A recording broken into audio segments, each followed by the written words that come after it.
kulanti wacan wanaagsan daawadayaal ku soo dhawaada barnaamijka Fiyaad iyo Fagaaraha waxaana maanta marti inoogu ah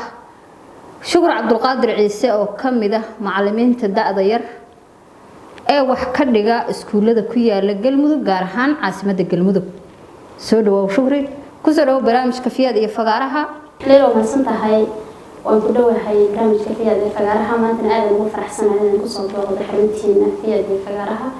marka amaasantii شكرا mahadsan tahay sharaf ayay inoo tahay inaan nagala soo qayb gasho wareysigan qiimaha badan isla markaana aan xoog ku saareyno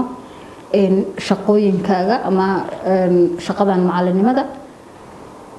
horta marka hore waxa aad inoogu bilowdaa waa Shukri waa tuma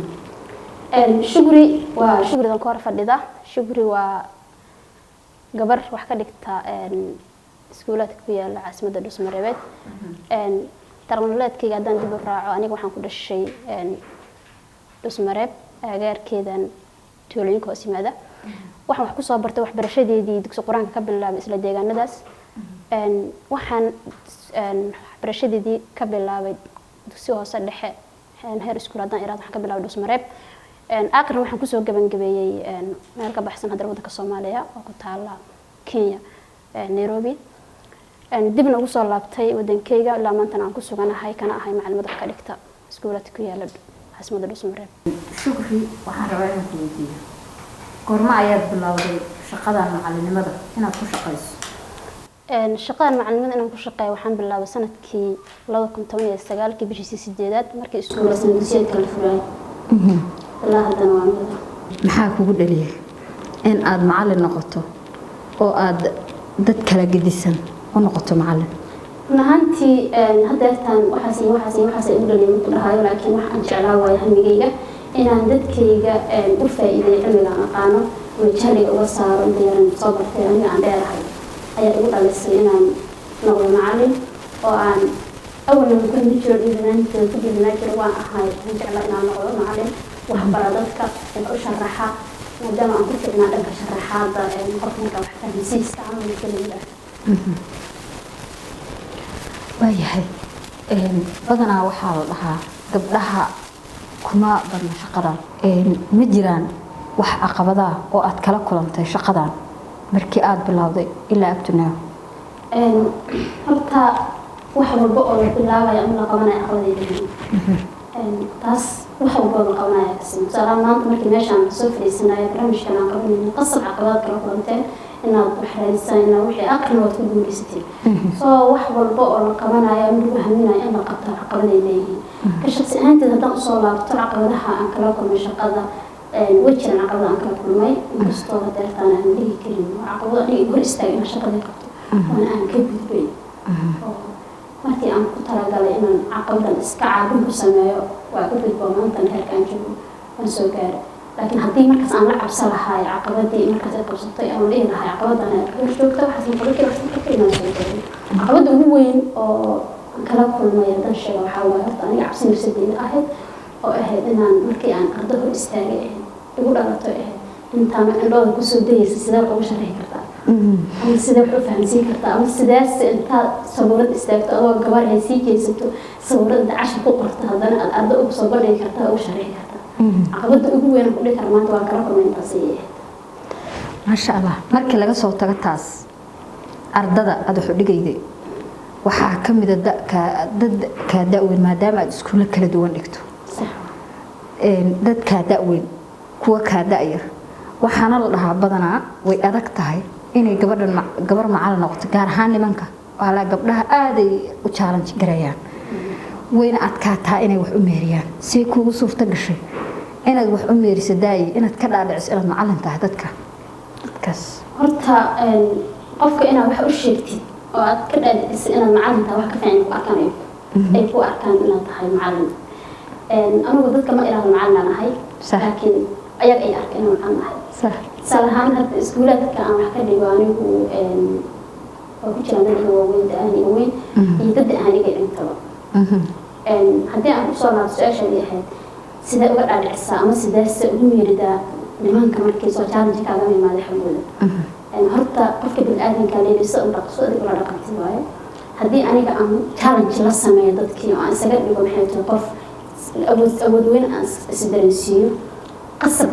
wiil iyo gabar inta ka dhexeedo challenge way kugu noqonaya laakiin hadda adiga qof flexible iska dhigto oo maxay tahay kaliya wixii adiga cilmiga ilaahay ku siiya intaan dheertahay kaliya u sharaxday tira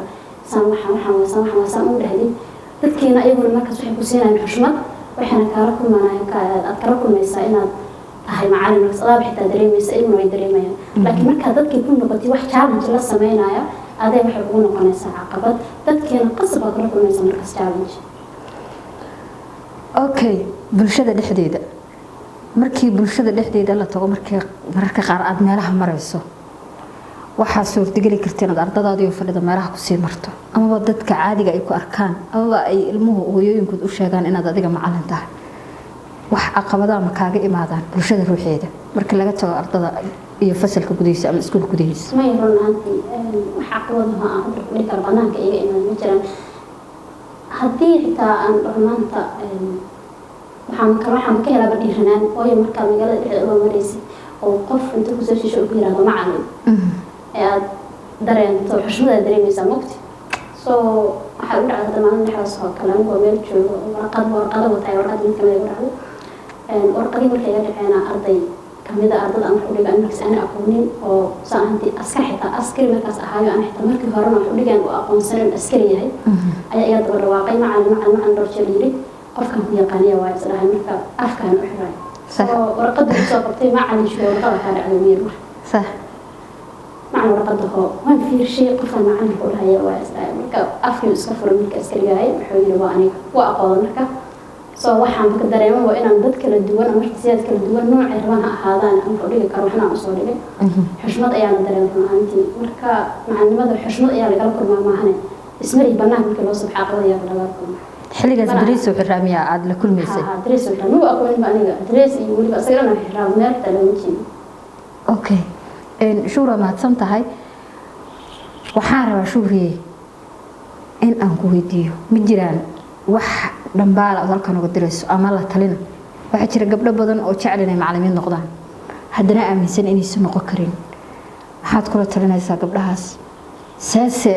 uga dhaadhicinaysaa macallinimadu inay tahay wax wanaagsan sida adigu sheegtana aad xushmad badan laga helo horta gabdhuhu way ka cabsadaan markii laga hadlo dhinaca macallinimada laakiin waxaan leeyahay wax idin cuni mayso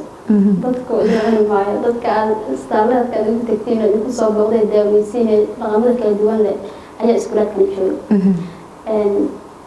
maadaama ay ka cabsanayaan caqabado xagga isleeyihiin gabar sidaad maanta intaad toobqotoortad aad u sharaxaysa waxaan leeyahay wax ugu fudud la qabto waa wax ugu wanaagsan la qabto markaad maanta aad dad soo saarto aad aragto berid dadkii aad shalaf ugu jirteed aad uga soo bilowday bataje dhaqtar ah ama macallin ama wax dhigaayo ama heer sare jooga madaxweyne ama hogaamiye ah horta aday sharaf ku tahay wax caqabadana kama jiraan haddii macallimad laga hadlo waana wax wanaagsan shaqooyinka ugu wanaagsan la qabtay ay kamid tahay waayo ajraad ka helaysa markaad qof ku faa'iideyso wax adnagu cilmiad faa'iideysa ajarna waad ka faa'iideysaa waayo damo aad wax baarto wax baarin badan aad samayso damo aad cilmi badan faa'iideysid soo markaad dad wax baraysna waa inaad baaritaan badan samaysaa waxaan leeyahay cilmi aad ka faa'iideysaan wanaag aad ka faa'iideysaan ha ka baqan kusoo dira macallimada oo noo imaada gabdhaha